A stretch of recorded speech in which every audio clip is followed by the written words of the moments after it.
এই কাজটা সাধারণত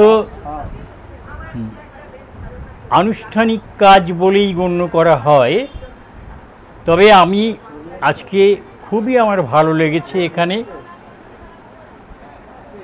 কারণ জাহ্নবী কুমার চক্রবর্তীকে আমার দেখার সুযোগ হয়নি।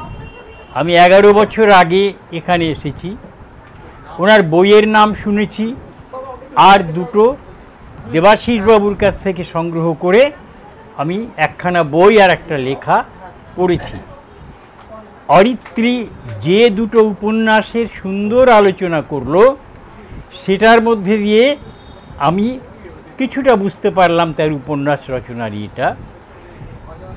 এই ধরনের আলোচনা, যেটা বাঙালির সারস্বত সাধনার যে ধারাবাহিকতা, তার প্রায় শেষ বিন্দুতে আমরা এসে পৌঁছেছি, কিন্তু এই চর্চা দেবাশিসবাবু, স্নেহাশিস এবং অন্য যারা আছেন তারা যে বাঁচিয়ে রেখেছেন, এই জন্য প্রত্যেককে ধন্যবাদ জানাই।